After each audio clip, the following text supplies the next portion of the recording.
안녕하세요. 모의고사 잘 보셨어요? 연일 특강의 모의고사의 수업에 고생이 많으십니다. 자, 오늘은 교육공사 등의 의무 나갈 차례죠. 의무. 요약집은 43쪽인가? 41쪽. 요약집 41쪽입니다.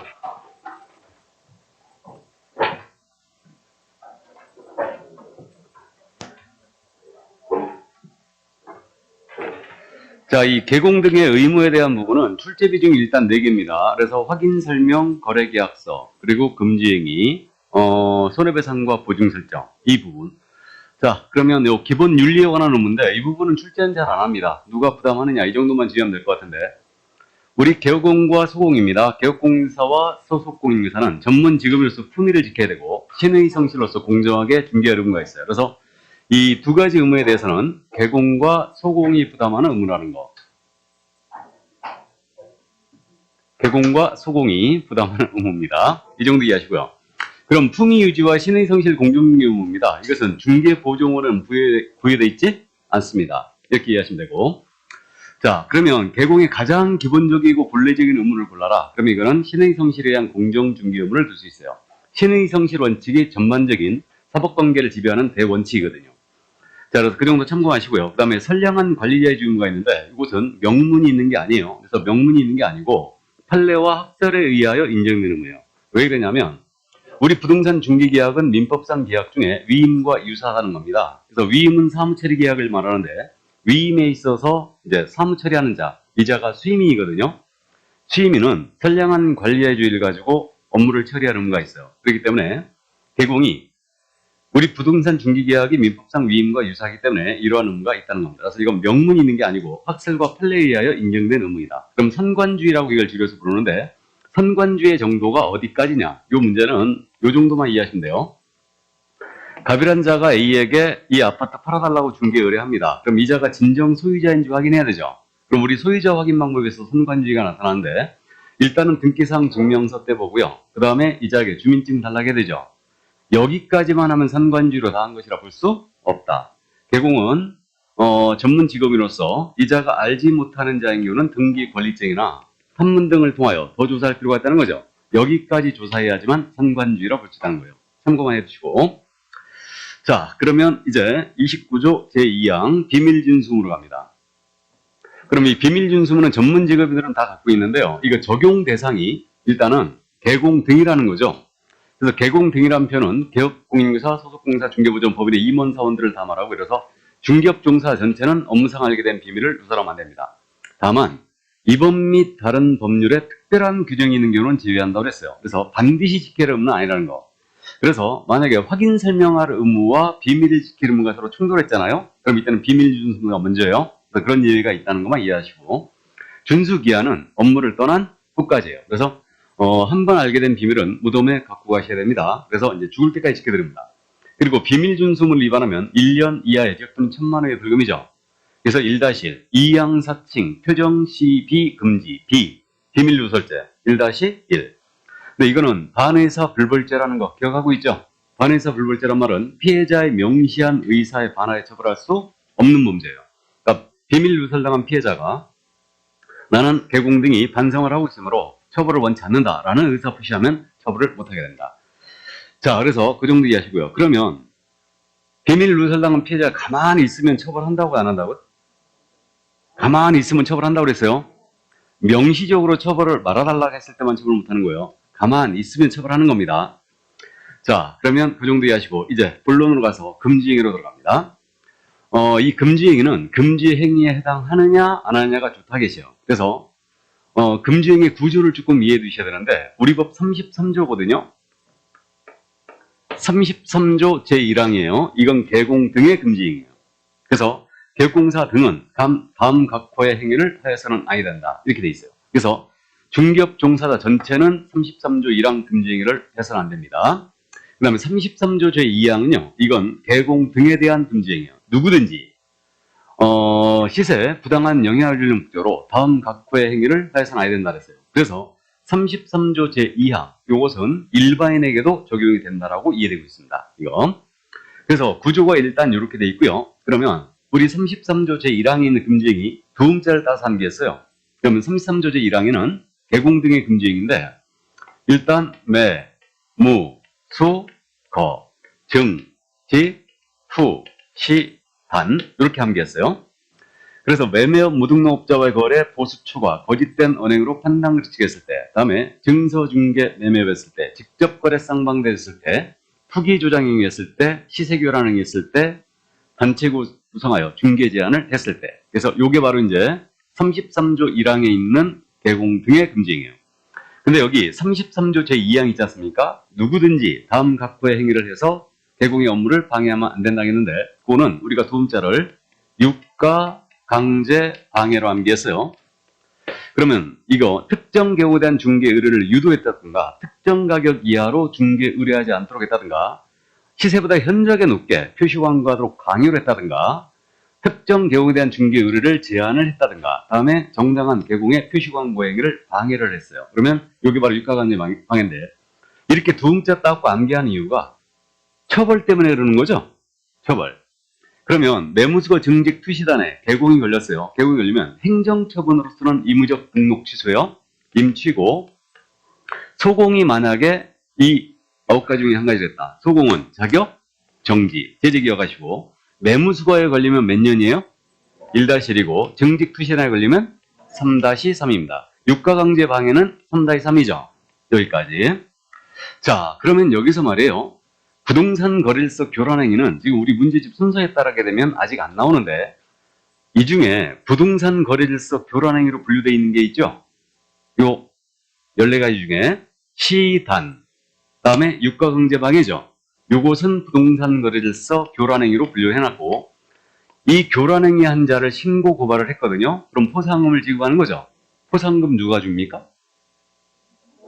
등록관청이 주는 거죠. 건당 50만 원. 그럼 주의할 점이 포상금제에서 다시 한번 언급할 텐데 투기 조장자를 신고 고발했어요. 포상금 준다 안 준다? 안 준다. 이거를 꼭 이해해 두셔야 됩니다. 그래서 요 시단 유가강제 방해가 부동산 거래소 교란행위고 현재 한국부동산원에서 그 위탁받아 운영을 하고 있습니다. 그래서 이제 이 정도 이해를 해 두시고요. 자, 그러면 이제 요거 금지행위 개괄적인 내용은 여기까지고요. 이제 나머지 각각의 금지 행위냐 아니냐 요게 주타겟 아닙니까? 그러면 이제 요거 그냥 한꺼번에 9가지 쭉 나열해 봤습니다. 근데 가볍게 그냥 이해만 해주시면 되는데 먼저 중개대상물에 대한 매매를 업으로 하는 행위가 금지되어 있어요. 여기서 주의할 점은 뭐냐면 중개대상물 매매업이 금지되어 있는 거죠. 그럼 중개대상물이 아닌 것의 매매업은 금지행위가 아니란 얘기죠. 그 정도 이해하시고 두 번째 금지행위 무등록업자와의 거래인데 이거는 조문만 충실히 해주세요. 중개사무소에 개설 등록을 하지 않고 중개업을 영위하는 자인 사실을 알아야 됩니다. 알면서 이자를 통하여 중개 의뢰를 받거나 그에게 자기의 명의를 이용케 하는 행위. 그래서 무등록업자와의 거래. 행위가 두 가지가 있죠. 이자인 사실을 알면서 거래를 통하여 중개 의뢰를 받는 행위가 금지되어 있고 이자에게 자신의 명의를 이용케 하는 행위가 금지되어 있어요. 둘 다 금지되어 있다. 자, 그럼 이제 세 번째 금지행위 사례증여. 자, 어떤 명목으로도 보수 또는 실비를 초과받는 행위가 금지가 되어 있는데 이거는 재산적 가치가 있는 일체의 것을 더 받으면 안 된다는 얘기예요. 이거는 그럼 여기서 이제 일단 주의할 점은 가장 먼저 주의할 점이 분양 대행을 해주고 한도를 초과하는 보수를 받았대요. 이거 보수 초과에 걸린다 안 걸린다? 안 걸린다. 당연히 기억하고 있고 당좌수표 사건 기억하고 있죠? 당좌수표 사건 중개보수로 당좌수표를 받았는데 후일 부도 처리되거나 그대로 반환했어요. 이거 보수 초과로 처벌했죠? 초과로 처벌했고 이 사건에 있었던 얘기가 중개 의뢰인의 재산상 손해 발생은 금지행위의 성립 요건이다 아니다? 아니라고 했습니다. 금지행위는 행위 자체를 금지하기 때문에 의뢰인이 손해 입든 안 입든 아무 관계가 없다. 이 정도 이해를 일단 해두시고요. 여기까지. 그러면 요 두 가지가 이제 초과에서는 일단 주 타겟인데 여기서 이제 좀만 더 해볼까요? 개업공인중개사가 중개 의뢰인과 체결한 중개 보수지급 약정은 한도를 초과하는 부분에서만 무효죠. 전부 무효가 되는 것은 아니다. 이 정도 이해하시고 그래서 전부 무효가 되는 게 아니고 초과하는 부분만 무효다. 이 정도 감 잡아두시고, 그 나머지 이제 판례 태도는요, 교재를 잠깐만 보실래요? 거기 그 보수 초과 관련해서, 그럼 뭐 1번은 바로 아시는 판례고, 2번 판례 방금 말씀드렸어요. 중개 의뢰인의 제한상 손해 발생은 금지행위 성립 요건이 아니라고 그랬고, 그 3번 판례가 바로 이제 당좌 수부 사건, 부도 처리되거나 그대로 반환했다 하더라도 초과 힘이 틀림없다 그랬고, 4번 판례 말씀드렸습니다. 분양 대행과 관련하여 받은 보수, 초과수가 아니라고 그랬죠. 그럼 권리금은 중개대상물이 아니니 권리금 거래 소개하고 아무리 많은 보수를 받아도 이건 초과가 아니죠. 그리고 6번 판례 있지 않습니까? 이것 때문에 지금 제가 보자고 했는데, 이건 한 번도 안 물어봤어요. 그러니까 워낙 이제 판례가 길기 때문에 저는 이걸 두 줄로 딱 줄여놨는데, 이렇게 풀면 돼요. 토지를 택지로 조성을 하여 분양을 해주고 어쩌고 저쩌고 나온 거예요. 이거 어떻게 기억하시라고 했어요? 무죄. 중개 의뢰인과 직접 거래도 아니고 보수 초과도 아니었어요. 이 사건이 그거였죠. 이 토지를 갑이 갖고 있는데 이것을 개공이 매수한 거예요. 이때 매수 조건으로 그랬던 거죠. 이걸 내가 택지로 조성한다. 그리고 분할한 다음에 하나하나 분양을 하고, 분양하는 족족 확정금을 지급한 다음에 나머지 차액은 내가 모두 갖겠다 이거예요. 이게 택지 조성 분양 사건이에요. 그러면 이 사건에서 확정금을 지급한 다음에 모두 다 가졌잖아요. 이게 보수 초과냐의 문제가 됐고, 그 다음에 갑소유의 토지를 개공이 샀으니까 이게 의뢰인과의 직접 거래냐의 문제가 됐던 거예요. 그래서 이게 택지 조성 분양 사건인데, 이 사건에서 갑과 개공 사이에 체결된 계약의 내용을 보건대 이것은 중개라고 볼 수 없다고 했어요. 그러니까 위임, 도급 이런 복합 성격의 계약이다. 그러니까 중개로 볼 수 없으니 이 갑은 중개 의뢰인에 해당한다 안 한다? 안 한다. 그럼 직접 거래하는 것은 의뢰인과 거래해야 되죠. 그러니까 이건 직접 거래 볼 수 없다라고 했고, 그 다음에 이건 중개가 아니니 보수 아무리 많이 받아도 이건 초과에 해당한다 안 한다? 안 한다. 그래서 이 정도만 이해됐으니까 이거는 한 번도 지금 안 물어봤거든요. 그래서 이게 이제 판례가 길기 때문에 이걸 출제자는 줄여야 되지 않습니까? 그러니까 못 내고 있는 거예요, 지금. 그래서 일단 이해만 해두세요. 택지 조성 분양 사건은 무죄 사건이었다. 직접 거래도 아니고 보수 초과가 아니었습니다. 자, 그럼 그 정도 이해하시고 이제 네 번째 금지행위. 거짓된 언행은 크게 문제가 안 되는데, 거래상 중요 사항에 대하여 거짓된 언행 등으로 중개 의뢰인의 판단을 그르치게 하면 안 된대요. 그럼 거짓말하지 말라는 얘기인데, 거래상 중요 사항에 가격에 대한 정보 포함될 수 있다 없다? 있다. 기억해 두셔야 되죠. 이 거래에 있어가지고 가격이 아주 중요한 요소로 등장했는데 이 가격에 대하여 거짓말한 거예요. 그럼 이건 금지행위 틀림없다고 그랬고, 이게 그래서 최근에 하급심 판결들이 시세 정보 있잖아요. 시세를 그르치게 한 거 있죠. 이거 전부 다 사기로 쳐버렸죠. 다.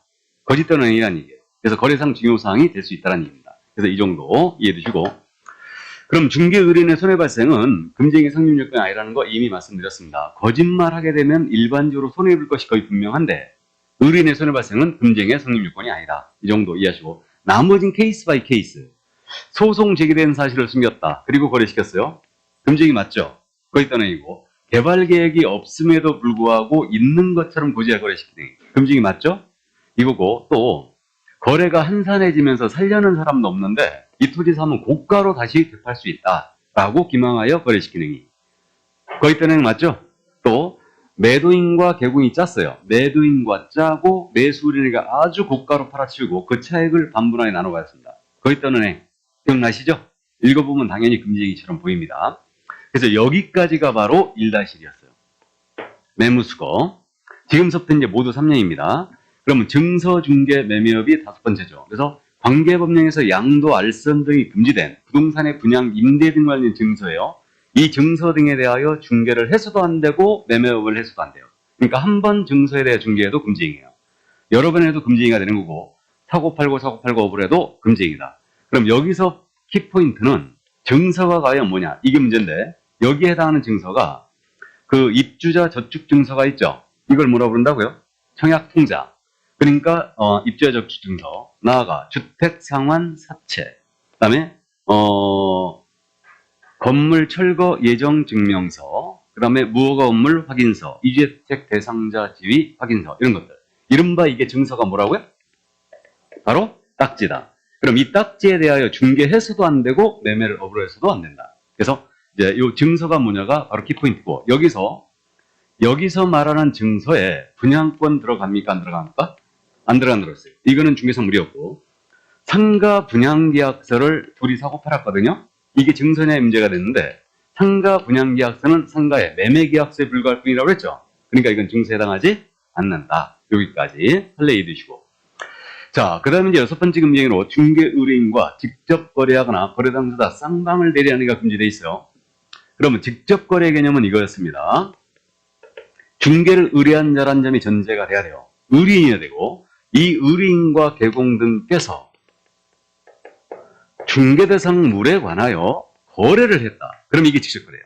그러니까 이 거래의 범주는 매매 교환뿐만 아니고 임대차, 교환계약 뭐 다 들어가죠. 지상권 설정이 전부 다 들어갑니다. 어떤 식으로든 의뢰인과 거래하지 말아라. 그래서 이게 바로 직접 거래고, 이건 횟수를 따지지 않습니다. 한 번에도 직접 거래, 수십 번에도 직접 거래. 그러면 중개 의뢰인으로부터 부동산을 내가 매수했다. 개공 등이 그럼 직접 거래 맞죠? 중개 의뢰인인 자에게 내 부동산을 세를 놨다. 역시 직접 거래예요. 그러니까 어떤 식으로든 거래하지 말라는 얘기죠. 이건 실수요 목적인지 아닌지를 따진다, 안 따진다? 안 따진다. 목적 불문이에요. 유상으로 하든 무상으로 하든 관계없습니다. 어떤 식으로든 거래하지 말아라. 그럼 의뢰인의 범위, 직접 거래에서 말하는 중개 의뢰인의 범위에는 대리인, 수임인 포함됩니까? 안 됩니까? 포함된다. 대리인, 수임이 포함이 된다. 이 정도 이해하시고. 그러면 다른 개업공인중개사의 소개로 부동산을 매수하고 또 다른 개업공사의 소개로 부동산을 매수했습니다. 그럼 다른 개공의 소개로 부동산을 내도 매수한 행위는 직접 거래에 해당한다, 안 한다? 안 한다. 이거는 간접 거래죠, 지금. 그러니까 직접 거래에 해당하지 않습니다. 그래서 이거는 금지 행위가 아니라겠죠, 일단. 자, 그럼 그 정도 이해를 해 두시고요. 여기서 이제 쌍방대리를 보겠습니다. 그럼 쌍방대리 양쪽을 대리하지 말라는 얘기예요. 그러니까 궁극적으로는 양쪽 모두를 대리해서 계약서를 쓰지 말라는 얘기예요. 그럼 민법에서도 쌍방대리를 원칙적으로 금하지만 당사자의 동의가 있으면 허용됐죠, 민법은. 근데 우리는 동의 불문 금지행위예요. 그러니까 쌍방대리는 동의를 받든 안 받든 동의 불문 금지행위고, 그러면 쌍방을 대리하는 게 금지되어 있으니까 일방만 대리하는 겁니다. 일방 대리는 금지행위가 아니죠? 알고 있고, 그래서 일방 대리는 금지행위가 아니다. 알고 있고, 그 다음에 이 쌍방 대리와 관련해서 계약의 이행행위에 대한 쌍방 대리였어요. 계약의 이행에 대한 쌍방 대리, 잔금 지급과 등기 서류 교부를 쌍방 대리했습니다. 금지행위가 아니다. 아니다. 알고 있고, 그 다음에 이제 요거와 관련해서 자기계약이라는 거 있죠? 자기계약. 그럼 자기계약은 의뢰인 갑이요, 아파트 팔아달라고 개업공사에게 중개 의뢰를 하면서 개공한테 대리권까지 수여한 거죠. 대리권까지. 그럼 개공이 중개 의뢰인의 대리인이 됐는데 물건 보호하니까 싸고 좋은 거예요. 사버린 거죠. 이게 자기계약이에요.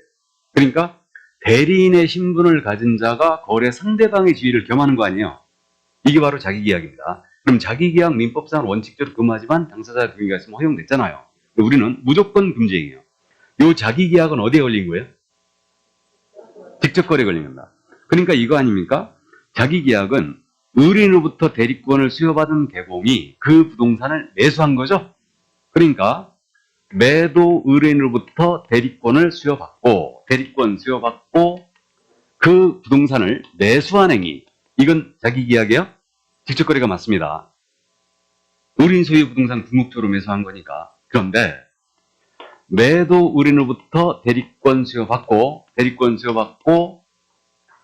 매수 의뢰인과 계약을 체결하는 행위, 이건 뭐예요? 이건 일방 대리죠. 매도 의뢰인으로부터 대리권 수여받고 매수 의뢰인과 계약을 체결하는 행위는 일방 대리죠. 그러니까 이건 금지행위가 아니에요. 요거 표현이 비슷하기 때문에 꼭 주의하셔야 됩니다. 그래서 매도 의뢰인으로부터 대리권 수여받고 그 부동산을 매수한 행위는 직접 거래. 매도 의뢰인으로부터 대리권 수여받고 매수 의뢰인과 계약을 해준 행위는 일방 대리. 그 다음에 매도 의뢰인의 대리인과 그 부동산을 거래하는 행위. 직접 거래죠. 아주 비슷합니다. 그렇기 때문에 주의하셔야 돼요. 특히 일방 대리 표현. 매도 의뢰인으로부터 대리권 받고 매수 의뢰인과 계약을 체결하는 행위는 이건 일방 대리다. 금지행위 아니죠. 그래서 꼭 기억을 해두시고. 자, 그럼 이제 7번째 금지행위로 탈세 등 관계법령을 위반할 목적으로 소유권 보존 등기나 이전 등기를 하지 아니한 부동산이요. 미등기 부동산의 전매를 중개했거나 법령의 규정에 의하여 전매 등 권리의 변동이 제한된 부동산의 부동산 중개를 하는 등 투기를 조장하는 게 금지되어 있습니다. 그러니까 투기 조장 유형은 두 가지가 있지 않습니까? 지금 하나는 탈세 목적 미등기 부동산 전매 중개했고, 또 하나는 법령의 규정에 의하여 전매 등 권리의 변동이 제한이 된 거예요. 이것의 전매를 중개했다. 그럼 탈세 목적 미등기 부동산 전매한 자가 전매 차익을 못 얻었어요. 그래도 이건 금지 행위가 아니다. 금지 행위죠. 전매 차익 여부는 따지지 않는다. 투기장 조항을 써보라고. 전매 등 권리의 변동이 제한된 부동산의 대표적으로 뭐가 있냐면 투기과일주군의 분양권이 있죠. 투기과일주군의 분양권 전매 제한에 걸려 있죠. 그럼 전매 제한된 부동산 그 분양권은 전매 제한된 부동산 아니에요. 권리의 변동이 제한되고 있죠. 그런 전매 제한 기간 내에 있는 만약에 분양권의 전매를 중개했다. 그럼 투기 조항으로 처벌합니다. 그래서 이 정도 여기까지 이해하시고. 그럼 이제 작년에 신설한 게 나머지 내용 아닙니까? 부당한 이익을 얻거나 제3자에게 부당한 이익을 얻게 할 목적으로. 그래서 이건 목적범위예요. 부당한 이익을 자기 자신이 얻거나 제3자에게 부당한 이익을 얻게 할 목적이 있어야 돼요. 이 목적으로 거짓으로 거래가 완료된 것처럼 꾸미는 등 중개사물의 시세에 부당한 영향을 주거나 줄 우려가 있는 행위. 이게 시세교란 행위로 제가 제목을 붙인 거예요. 시세교란 행위. 그러니까 실제로 시세가 10억인데 부당한 이익을 얻게 할 목적으로, 얻을 목적으로, 그 다음에 이것을 15억에 거래했다고 소문내는 거죠. 이게 그래서 이런 행위를 잡아내겠다 이거요. 이게 시세교란 행위고, 그 다음에 단체 구성하의 중개 제한 행위인데 단체를 구성해서 특정 물건에 대한 중개를 제한하는 겁니다. 그 다음에 단체 구성은 유의자와 공동 중개를 제한합니다. 이것도 뭐 더 이상 부연 설명이 없죠. 그래서 부연 설명이 필요 없습니다. 그래서 이제 이 정도. 이게 바로 개공 등의 금지 행위 9가지가 이거예요. 그래서 매무수거, 경직, 투시다 이렇게 이제 암기해 주시고요. 자, 그러면 개공 등에 대한 금지 행위를 보겠습니다. 그럼 개공 등에 대한 금지 행위는 33조 제2항에 누구든지 그랬어요. 시세에 부당한 영향을 줄 목적으로 다음 각 호에 어느 하나에 관한 방법으로 개업공사회 등의 업무를 방해해서는 안 된다 그랬어요. 그러면 누구든지 그랬으니까 일반인 들어가겠죠. 여기 다른 개공 들어갈 거 안 들어갈까요? 들어간다고 봐야 되죠. 누구든지 그랬습니다. 근데 이거는 행정처분이 없어요. 그럼 개업공사가 이걸 하면 어떻게 될까? 유가강제 방해를 하면 괜찮아요? 괜찮긴 뭘 괜찮아요. 감옥까지. 3다의 3인 아닙니까? 그러니까 일단은 그거는 생각하지 말자고요. 대학에서 그냥 할 내용이고, 이제 이거 굳이 따지면 그냥 업무정지라고 해야 되죠. 그 밖에 이 법이 많고. 그럼 이제 그렇게 볼 수밖에 없는데, 그건 무시하자고요. 일단 이거는 일반인도 포함이 된다. 그렇게 이해하시고. 그러면 이제 유가강제 방해인데, 안 내면 온라인 커뮤니티 등을 위하여 특정 개업공사 등에 대한 중개 의뢰를 제한하거나 제한을 유도하는 행위. 그래서 이거는 내가 법문 순서대로 했는데 암기 순서대로 했어야 되는데, 그러면 우리 유가강제 방해로 암기했죠. 그러면 이게 유고, 그 다음에 이게 가고, 그 다음에 요게 강이고, 그 다음에 이게 제고, 이게 방해예요. 자, 그럼 유가강제 방해로 암기하니까 순서대로 해보죠. 이건 법문의 순서인데 지금. 그럼 안 내면 온라인 커뮤니티를 위하여 특정 개공에 대한 중개사물에 대하여 시세보다 현저하게 높게 표시 광고 또는 중개하는 특정 개공에 대한 중개 의뢰를 유도함으로써 다른 개공을 부당하게 차별하는 행위. 그래서 이게 특정 개공에 대한 중개 의뢰를 유도하는 행위죠. 이건 뭐 더 이상 부연 설명 없어도 되죠? 이거 아파트 단지 대표자의 말을 이 개공은 아주 잘 듣는다는 얘기죠. 그러니까 이제 이거 유도하는 행위. 다음 가격. 특정 가격 이하로 중개 의뢰를 하지 않도록 유도하는 행위. 이게 이제 가죠. 그러니까 가격 제한하는 거예요. 가격 제한. 그래서 우리 아파트 현재 시세가 10억 가고 있는데 13억으로 끌어올려야 되겠다. 그러면 13억 이하로는 이거 의뢰하지 마세요. 이 얘기죠 지금. 이 얘기인데. 그때 누가 이거 물어보시래? 그러면 특정 가격 이상으로만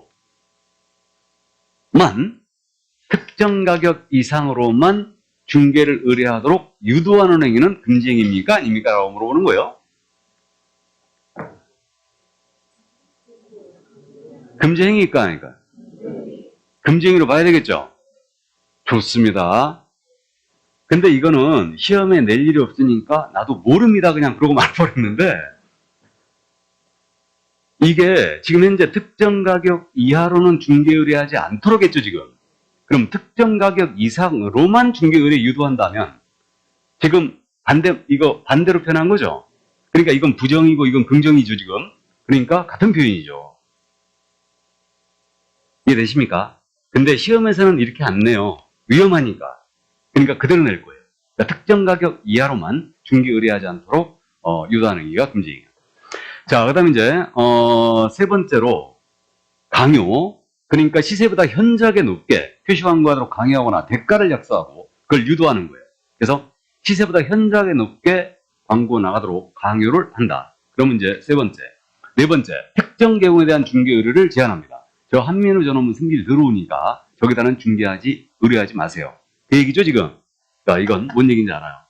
그러니까 이 계공은 우리말을 잘 안 들으니까 여기다는 의뢰하지 마세요. 바로 이 얘기고. 그래서 이제 맘카페 같은 데서 우리 특히 식당 영업하시는 분들 한번 찍히면 그냥 문 닫아야 되죠?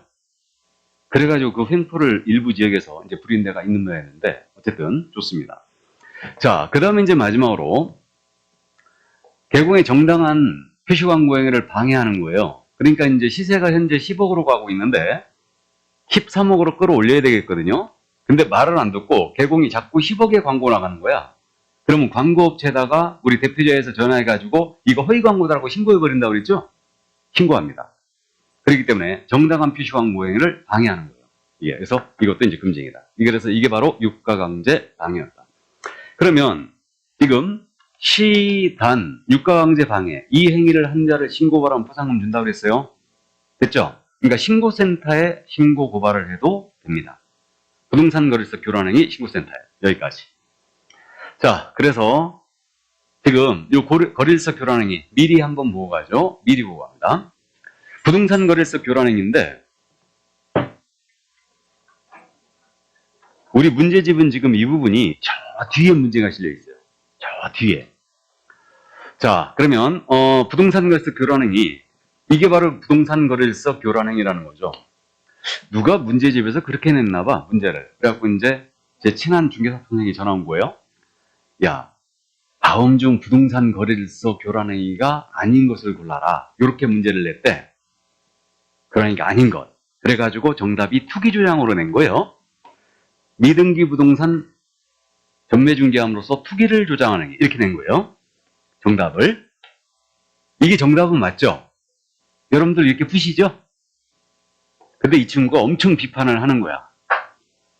야, 이게 말이 되냐? 이거 사실상 실무적으로 이게 투기 주장이 훨씬 더 많은 거 아니냐? 이거보다?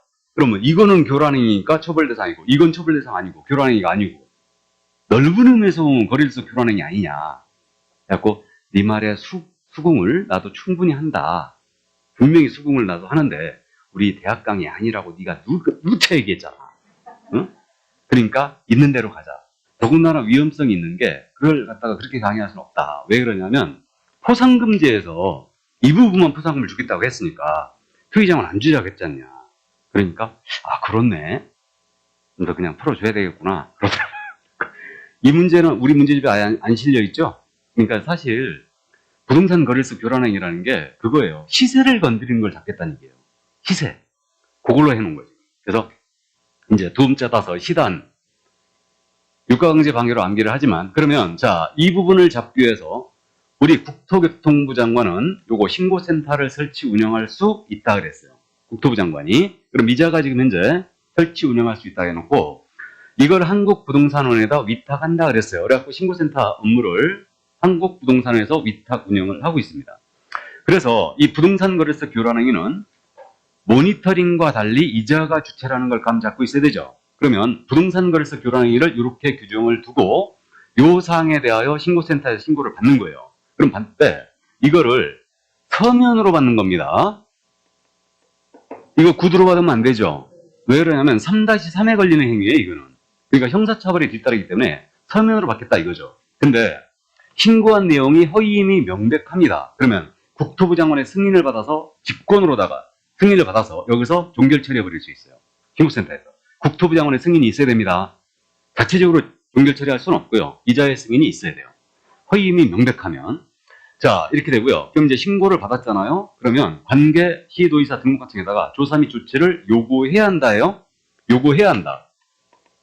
요구해야 한다로 돼 있고. 그러면 여기서는 이제 조사 및 조치를 요구하면 신속하게 조사 및 조치를 해주고 그 결과를 피드백합니다. 며칠 내 10일이고. 그러면 신고 접수된 사항과 요 처리 결과 있죠. 그럼 처리 결과를 받으면은 일단 신고인에게 통보해줘요. 다시 이제 통보를 해주고, 그 다음에 이 처리 결과를 쫙 모아가지고 매월 며칠? 10일까지 국토부 장관에게 제출해줍니다. 그러니까 신고센터는 모니터링은 국장이 주관한다고 봐야 돼요. 그러니까 모니터링 제도 기억나세요? 모니터링은 조사 및 조치 요구를 누가 하는 거예요? 국장이. 근데 신고센터가 한다 이거예요. 그래서 이제 그렇게 감 잡고 10 숫자만 기억해 두세요. 10. 자, 그러면 여기까지 따끈따끈할 때 그럼 문제를 확인해 볼까요? 자, 그러면 문제지로 봅니다. 문제지.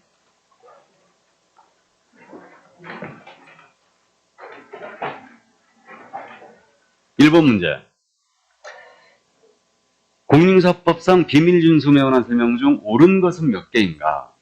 문제가 나가다 보니까 조금 이상한 지문이 섞여 있어가지고 마음에 좀 안 드는데. 개업공인중개사 등에게 인정되는 의무이다. 맞습니까? 개공 등이란 표현은 개공 외에도 소공사, 보조원, 임원사원 모두 지켜야 될 의무죠. 니은 지문, 피해자의 고소가 있어야 처벌할 수 있다. 나는 이 지문 버린 지문인데 좋습니다. 피해자의 고소가 있어야 처벌되는 범죄, 이것을 친고죄라고 그래요. 참고해주세요. 친이 고소를 해야지만 처벌할 수 있는 범죄, 이게 친고죄다. 여성 관련 범죄 이게 많았죠. 이게 그래서 친고죄, 피해자가 친히 고소를 해야지만 처벌할 수 있는 범죄예요. 우리 반의사 불벌죄는 틀리죠. 반의사 불벌죄는 피해자가 명시적으로 처벌하지 말아달라고 했을 때 처벌 못하는 거죠. 이거는. 그래서 제가 물어보는 게, 비밀 누설에 걸렸습니다. 근데 피해자가 아무 얘기 안 하고 가만히 있었어요. 처벌해요, 안 해요? 처벌하죠. 근데 친고죄는 피해자가 가만히 있으면 처벌해요, 안 해요? 안 합니다. 못하는 거죠. 이해되세요? 말이 좀 어려워졌는데, 그러니까 친고죄를 기억할 게 아니고 반의사 불벌죄를 기억해야 되죠. 그러니까 고소가 없어도 처벌돼요. 비밀누설죄는 고소가 없어도 처벌되는데, 피해자가 명시적으로 처벌하지 말아달라고 했을 때 처벌 못하는 겁니다. 그래서 니은짐은 X예요. 다음 디귿짐은 업무를 떠난 후에도 준수해야 될 의무이다. 이건 아시죠? 맞고, 죽을 때까지 지켜야 될 의무가 됐고요. 그 다음에 이제 리을, 비밀이란 중개 의뢰인의 모든 비밀이 포함된다 그랬어요. 아니, 나는 이 부분 때문에 이게 모든 비밀이 포함된다. 일단 모든이 들어가니까 껄쩍지근하죠. 그래서 해설을 봤더니 업무상 알게 된 비밀만 포함된다 라고 해설을 해 놓으셨더라고. 그럼 뭐 업무상 비밀은 당연히 누설하면 안 되죠. 그럼 업무상 알게 된 모든 비밀이 포함되는 거 아니에요? 그죠? 그러니까 조금 애매했어요. 굉장히 위험했는데, 그래갖고 이 문제를 괜히 넣었다. 이것 때문에 고민을 1번부터 많이 했을 것 같은데, 일단은. 그래서 출제자의 의도에 따라서 비밀이란 업무상 비밀만 해당이 된다. 업무상 알게 된 비밀만 된다. 그렇게 하겠습니다.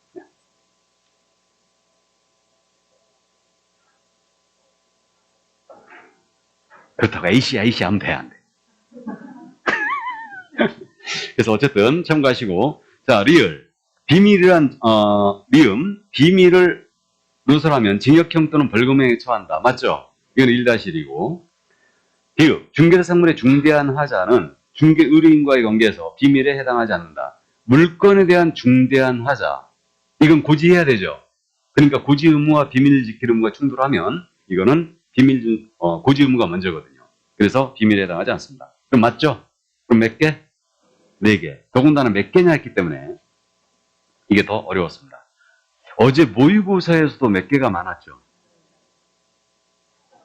문제를 보니까 몇 개가 굉장히 많던데, 어쨌든 지문도 되게 길고, 그죠? 어쨌든 연습이라 그렇게 한 거예요. 연습하라고 쭉 읽어보라고 그렇게 한 겁니다. 근데 읽기는 상당히 불편했죠. 이게.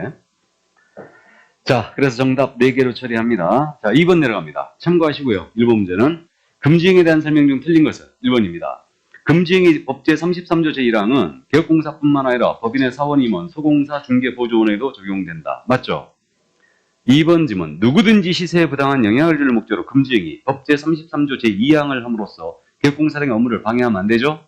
3번 질문. 개업공사가 중개의뢰인과 직접 거래를 하는 행위는 금지하는 규정은 효력 규정이다. 자, 뭔가 빼먹었다 했더니 이걸 빼먹었구나. 직접 거래 금지 규정 있죠? 이거는 효력 규정이다, 단속 규정이다?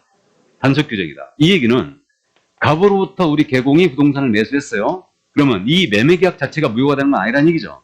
개공은 직접 거래 금지 규정을 위반했으니 처벌만 될 뿐이고 매매 계약은 유효다. 그러니까 단속 규정이라는 거예요. 효력 규정이 아니라고 했죠. 자, 그래서 3번 정답 됐고요. 4번 질문. 등록관청은 개업공사가 금지행위 법제 33조 제1항을 한 경우에는 중개사무소의 개설 등록을 취소할 수 있다. 취소할 수 있다 없다가 어떻게 되면 밑줄 긋고 체크하시라고 했죠. 그럼 개공은 금지행위하면 임취. 맞습니다. 5번 소공사가 금지행위 법제 33조 제1항을 한 경우에는 소공의 의제는 시도지사는 6월 이내의 범위를 정하여 자격을 정지할 수 있다. 맞습니까? 소공이 위반하면 자격 정지. 그래서 정답 3번이었어요. 그럼 3번 내려갑니다. 금지행위에 해당하지 않는 것은 그랬어요. 이제 전형적인 문제 유형이 있었죠, 지금. 1번 질문. 개업공사가 중개의뢰인으로부터 매도 의뢰받은 주택을 직접 자기 명의로 매수하는 행위. 중개의뢰인 밑줄 긋고 자기 명의로 매수에 밑줄 긋으면 이거 직접 거래죠. 금지행위였고 3-3입니다. 2번 사례금 명목으로 법령이 정한 한도를 초과하여 중개보수를 받는 행위. 보수 초과죠. 그러면 1-1. 3번 관계법령에서 양도할 수 있는 금지된 부동산의 분양 관련 있는 증서의 매매를 중개하는 행위. 증서 중개죠. 3-3. 4번님은 법인 아닌 개업공사가 중개사물 외에 건축자재 밑줄이죠. 매매를 업으라는 행위. 건축자재 매매업은 중개대상물 매매업이 아니죠. 그래서 금지행위가 아닙니다. 그래서 4번 정답이었고 이게 30회 기출문제였구나. 5번 질문. 중개의뢰인 중간 생략등기 방법으로 전매하여 세금을 포탈하는 것을 알고도 개업공사가 알고도 투기 목적의 전매를 준비하으나 전매 차익이 발생하지 않아도 이거는 금지행위가 맞죠? 투기 조작. 3-3이었습니다. 자, 그럼 4번 문제 갑니다. 금지행위에 대한 설명으로 틀린 것은 그랬어요. 1번 질문. 개업공사가 매도 의뢰인과 서로 짜고 매도 의뢰 가격을 숨긴 채 이에 비하여 무척 높은 가격으로 매수 의뢰인의 부동산을 매도하고 그 차익을 취득하는 행위는 금지행위에 해당한다. 금지행위 중에 이거 뭐예요? 매도인과 짜고 쳤죠, 지금. 거짓된 언행. 그래서 1-1이었고 2번 질문. 아파트의 특정 종호수에 대한 분양계약이 체결되고 된 후에 그 분양권의 매매를 중개한 것은 분양권 밑줄 매매를 중개의 밑줄. 금지행위에 해당하지 않는다. 해당하지 않는다 밑줄 그으면 맞아요? 네, 맞습니다. 그래서 이거 이해해 두시는데 말이에요. 매매업 가지고 한 문제를 낸 적도 있어요. 매매업만 가지고. 그러니까 매매업 할 때요. 주의할 점이 분양권의 매매를 업으로 하는 행위는 금지행위 맞죠? 이거는 1-1이에요. 근데 분양권 매매의 알선을 업으로 하는 행위. 금지행위 아니에요. 금지행위 아니다. 이거 알선업이죠, 지금. 알선업은 뭘 얘기하는 거예요? 중개업이에요. 이해되십니까? 그러니까 읽으면서 체크하면서 얘기하는 거니까 매매를 업으로 했느냐, 매매의 알선을 업으로 했느냐 이렇게 됩니다. 그러면 그냥 한 번 정도, 1회 정도 매매하는 행위는 금지행위 아니에요. 이건 금지행위가 아니죠. 근데 만약에 특정을 했어요. 의뢰인자와 1회 매매했다고 나온 거예요. 중개사물에 대해서. 의뢰인자와. 이건 뭐예요? 금지행위죠. 뭐에 걸렸어요? 직접 거래예요, 이거는. 이해되시죠? 여기까지. 그래서 매매업 가지고도 한 문제를 낸 적이 있고요. 물론 이 정도 수준까지는 안 냈습니다. 이 정도 수준은 한민우만이 낼 수 있어요. 일단. 자, 그러면 2번 질문 맞고요. 3번 질문. 상가 전부의 매도 시에 사용하라고 상가에 밑줄 긋고 매각 조건 등을 기재해 인쇄해 놓은 양식에 매매 대금과 지급기일 등 해당 사항을 기재한 분양계약서는 분양계약서 밑줄. 그럼 이거 상가 분양계약서란 얘기죠. 이거는 양도할 수 있는 금지된 부동산의 분양 등 관련 증서에 해당하지 않는다. 증서에 해당하지 않는다면 죽으면. 맞죠? 그러니까 이건 매매계약서에 불과하기 때문에 증서로 볼 수 없다고 했어요. 다음 4번 질문. 개업공사가 자신의 자가 거주할 주택을 다른 개업공사의 중개로 임차하는 이. 다른 경우의 중개의 밑줄이죠. 그럼 임차하는 이는 금지행위에 해당된다. 해당하지 않습니다. 다른 경우의 소개로 매도 매수하는 직접 거래가 아니다. 이 판례 엄청 잘 내는 판례죠. 5번 질문. 탈세 등 관계법령을 위반할 목적으로 미등기 부동산의 매매를 중개하여 부동산 투기를 조장하는 금지행위에 해당한다. 맞죠? 그래서 정답 4번이었습니다. 자, 그럼 5번 문제 가죠. 누구든지 시세에 부당한 영향을 줄 목적으로 개업, 공인주차 등의 업무를 방해해서는 아니 된다. 다음 중 공사법 33조에 명문화된 금지행위에 해당하는 것은 몇 개인가 그랬어요. 이거는 쭉 읽어보라고 일부러 이렇게 이제 문제를 낸 것 같은데, 안 내면 온라인 커뮤니티 등의 특정 경우에 대한 중개 의뢰를 제한하거나 제한을 유도하는 이. 제에 걸렸죠? 제한이죠. 니은 안 내면 온라인 커뮤니티 등의 특정 중개사물에 대하여 시세보다 현저하게 높게 표시 광고하는 광고 중개하는 특정 계공 등에만 중개 의뢰를 하도록 유도함으로써 다른 계공 등을 부당하게 차별하는 이. 이거 유도죠. 유에 걸렸어요. 유도. 다음 디귿짐은 안 내면 온라인 커뮤니티 등의 특정 가격 이하로 중개를 의뢰하지 아니하도록 유도하는 이. 이건 가격 제한이죠. 가에 걸렸고 가. 리을 정당한 사유 없이 개업공사 등의 중개사물에 대한 정당한 표시 광고를 방해하는 이. 이거 방해에 걸렸죠. 방해. 다음에 리음짐은 개업공사 등의 중개사물을 시세보다 현저하게 높게 표시 광고하도록 강요하거나 대가를 약속하여 시세보다 현저하게 높게 광고하도록 유도하는 이. 이거 강요죠. 강요에 걸렸어요. 강. 그래서 몇 개? 5개. 여기 있는 행위들은 신고 고발한 자에게 포상금이 지급될 수 있죠. 그래서 이제 그 점도 같이 기억하시고 부동산 거래질서 교란 행위에 속한다. 자, 그러면 이제 금지행위 관련 문제를 다 봤거든요. 그러면 다음 순서가 어떻게 됩니까? 문제집 들어가야 되죠. 문제집 피세요.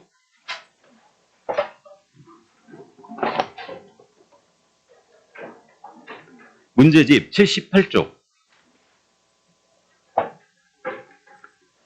자, 그러면 78쪽 대표 유형 하나 볼까요? 23회 때 기출이었는데 제 기억에 업무상 알게 된 비밀을 누설할 범죄, 이거 반의사 불벌죄 물어본 게 마지막 출제가 25회였어요.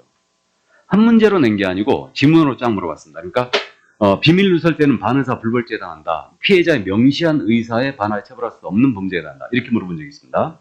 그럼 대표 유형 23회 때 기출이었는데 개업공사가 다음의 행위를 한 경우 공인중개사 법령상 피해자의 명시한 의사에 반하여 처벌할 수 없는 것은 반의사 불벌죄뿐이죠. 업무상 알게 된 비밀을 누설한 경우. 정답 4번이었어요. 자, 그럼 20번 문제는 풀어봤고 21번 문제 볼까요? 17회 기출이었는데 이거 공인중개사 법령상 개업공사는 물론 소공사, 중개, 보조업 및 개업공사인 법인의 사원 임원에게도 모두 적용되는 것이 아닌 것 그랬어요. 모두 적용되는 거 아닌 것. 거꾸로 내는 문제를. 결격사유 규정은 개공 등한테 적용되는 거 맞죠? 이중소속 금지 규정도 개공 등한테 적용되고 있죠? 그 다음에 금지행위 규정도 개공 등한테 33조 1항은 적용되고 있죠? 맞고요. 그 다음 품위유지 의무는 누구한테 있는 거예요? 개공과 소공. 신의성실 공정중개 업무도 개공과 소공만. 보조는 빠지죠. 그래서 4번 정답됐고요. 비밀준수무는 개공 등한테 적용하죠. 그러면 개공 등이란 말이 나오는 규정이 1번, 2번, 3번, 5번 외에도 하나가 더 있죠. 부동산 거래 사고 예방을 위한 교육, 사고 예방 교육 대상. 사고 예방 교육 대상에 개공 등이 나옵니다. 국토부 장관 시도의사 등록관청은 개공 등을 대상으로 부동산 거래 사고 예방 교육을 할 수 있다. 맞아요? 참고해 두시고, 자, 정답 4번이었습니다. 넘어갑니다. 자, 금지행위. 대표 유형이 있습니다. 31회 때 기출이었어요. 어떻게 나왔나 볼까요? 금지행위에 해당하지 않는 것은 1번이에요. 무등록 중개업을 영위하는 자인 사실을 알면서 그를 통하여 중개 의뢰를 받는 행위. 금지행위 맞죠? 2번 지문. 부동산의 매매를 중개한 개업공사가 해당 부동산을 다른 개업공사의 중개로 통하여 임차하는 행위. 다른 개업공사의 중개했죠 지금. 간접거래죠. 그래서 2번 정답이에요. 금지행위 아닙니다. X. 3번님은 자기의 중개 의뢰인과 직접 거래하는 의뢰인과의 거래죠. 직접 거래고. 4번 질문. 제3자에게 부당한 이익을 얻게 할 목적으로 거짓으로 거래가 완료된 것처럼 꾸미는 등 중개사물의 시세에 부당한 영향을 줄 우려가 있는 행위. 시세교란 행위죠. 5번 질문. 단체 구성하에 단체 구성 이의적 공동중개를 제한한다. 단체 구성 중개 제한이죠. 그래서 정답 2번이었습니다. 굉장히 쉽죠. 금지행위 이렇게 조문대로 내는 경우가 많아요. 조문대로 내는 경우. 그래서 크게 어렵지 않습니다. 자, 그럼 22번, 23번은 풀어봤고요. 24번 문제 30회 기출문제였는데 일부 수정이 됐네요. 옳은 것은 그랬거든요. 볼까요? 1번 질문. 법인인계공사의 사원이 중개대상물의 매매를 업으로 하는 것은 금지되지 않는다. 우리 사원도 금지행위하면 안 되죠. 그러면 사원도 매매업하면 안 되죠. 그게 틀렸고. 2번 질문. 개업공사가 거래항사 쌍방을 대리하는 것은 금지되지 않는다. 우리를 무시해도 너무 무시했죠, 이거. 문제가. 다음 3번 질문. 개업공사가 중개사무소 개설 등록을 하지 않고 중개업을 하고 있는지 사실을 모르고서 그를 통하여 중개 의뢰받는 행위는 금지되지 않는다. 모르고 때문에 이게 수정됐다는 게 이게 수정된 거예요, 지금. 원래 시험에서는 알면서를 냈죠. 그대로. 그러니까 모르고서 이 부분 들려요. 모르고 한 행위는 금지되지 않는다. 맞습니까? 무등록업자임을 대전제가 알아야 된다고 그랬죠? 예, 그래서 3번 정답이에요. 다음에 4번님은 법인인계공사 임원이 중개의뢰인과 직접 거래하는 것은 금지되지 않는다. 임원도 직접 거래하면 안 되죠. 다음에 5번 질문. 보조원이 의뢰인과 직접 거래하는 것은 금지되지 않는다. 보조원도 직접 거래하면 안 되죠. 그래서 정답 3번이었습니다. 자, 그러면 넘어가서 25번 문제 하나 볼까요? 조금 특이한 문제였는데 개업공사 갑은 중개 업무를 하면서 법정 한도를 초과하는 중개 보수를 요구하여 수령하였다. 공사 운영상 갑의 행위에 관한 설명으로 틀린 것은 자, 법정 한도를 초과하는 중개 보수 요구에서 받았죠, 지금. 그러면 지금 개공이었죠? 그러니까 보수 초과니까 개공은 의무적 등록 취소 또는 업무 정지. 임취사는 모두가 업무정지 사유잖아요. 그 다음에 1-1. 자, 보겠습니다. 1번 질문. 등록관청은 갑에게 업무의 정지를 명할 수 있다. 맞습니까? 2번 질문. 등록관청은 갑의 중개사무소의 등록을 취소할 수 있다. 맞죠? 취소할 수 있다. 3번 질문. 1년 이하의 적금 1,000만 원의 벌금 사유가 한다. 맞죠? 4번 질문. 법정 한도를 초과하는 중개보수 약정은 그 한도를 초과하는 범위 내에서 무효이다. 맞습니까? 한도를 초과하는 범위 내에서만 무효예요. 근데 무등록 중개업을 하는 자가 의뢰인과 체결한 보수약정이에요. 이것은 전부 무효입니다. 그러니까 개공이 의뢰인과 체결한 한도를 초과하는 약정은 초과하는 부분만 무효예요. 자, 다음에 5번 질문. 갑이 법정 한도를 초과하는 금액을 중개 의뢰인에게 반환하였다면 금지행위에 해당하지 않는다. 반환해도 소용없다고 그랬죠. 당주아스페 사건에서 그 초과한 부분, 부도 처리되었거나 그대로 반환되었다 하더라도 보수 초과임이 분명하다라고 그랬어요. 그래서 정답 5번이었습니다. 그럼 26번은 해봤고요. 27번 문제 볼까요? 틀린 것은 그랬는데 1번 질문. 개업공사에 대하여 직접 거래 규정을 적용하기 위해서는 먼저 개업공유사가 중개 의뢰로부터 중개 의뢰를 받았다는 점이 전제가 돼야 한다. 이게 택지조성 분양사건에서 했던 판례 태도거든요. 그러니까 직접 거래한 것은 의뢰로부터 의뢰를 받았다는 점이 전제가 돼야 된다. 이게 중개 의뢰인이어야 된다는 얘기예요. 그리고 이 개공이 이 의뢰인과 직접 상대방이 돼야 돼요. 매매기관 임대차의 상대방이. 이게. 자, 그래서 1번 질문 맞고요. 2번 질문. 직접 거래에서 중개 의뢰인은 중개 대상물의 소유자뿐만 아니라 그로부터 대리권을 수여받은 대리인, 수임인도 포함된다. 아시죠? 의뢰인과의 직접 거래에서 말하는 그 의뢰인은 의뢰인의 대리인 포함되는 거예요. 수임인도 포함이 된다. 3번님은 해당 중개물의 거래상 중요 사항에 관하여 의뢰인의 판단을 거치게 하는 행위는 금지 행위에 해당한다. 맞죠? 4번님은 아파트 추천기일에 신청하여 당첨이 되면 아파트 분양 예정자로 선정될 수 있는 지위를 가리키는 아파트 입주권. 아파트 입주권이에요. 공사법 33조 제1항 5호 소정에 부동산의 분양 임대용 관련 증서라고 볼 수 있다. 자, 이 부분은 제가 이 내용은 강의를 잘 안 하거든요.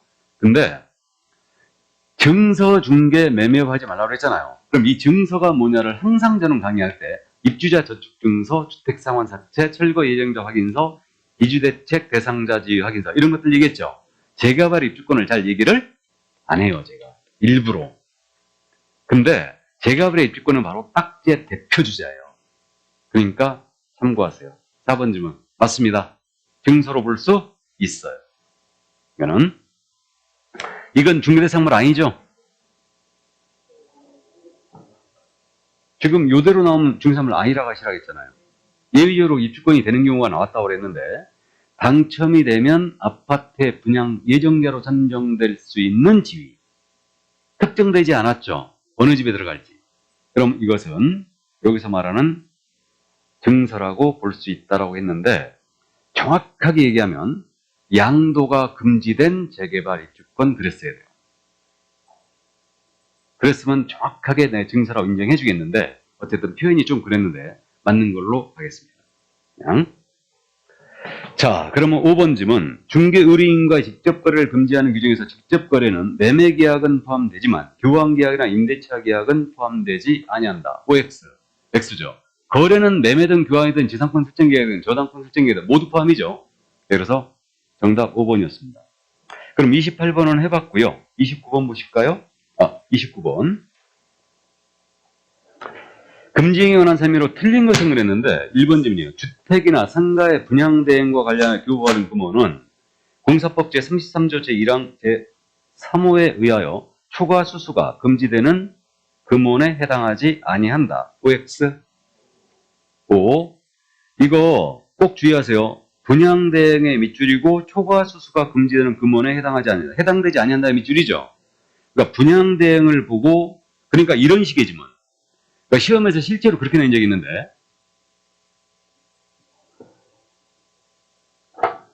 상가의 분양을 대행해주고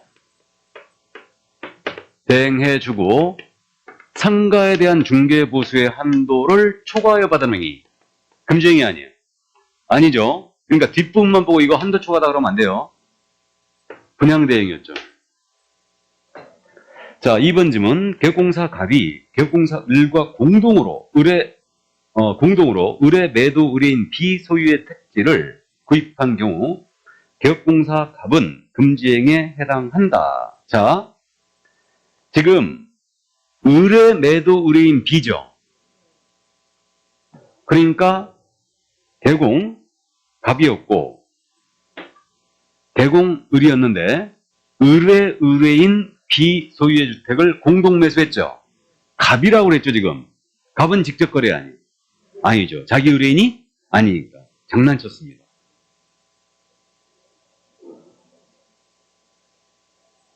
그러니까 의뢰인 소유의 부동산을 배우자와 공동으로 매수했다. 직접 거래 맞아요?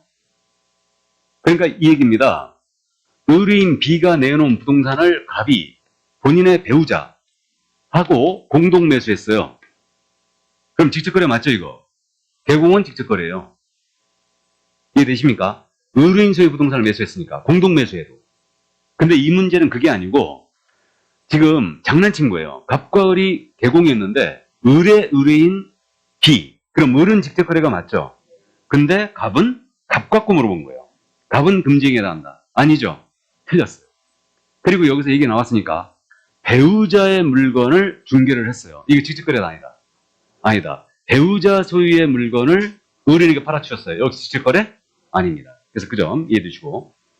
자, 그 다음 3번 내려갑니다. 개업공사 갑이 주택법에 의하여 아파트 분양받을 자격이 있는 청약저축통장을 소유한 중개인을 A로부터 청약저축통장의 밑줄이죠.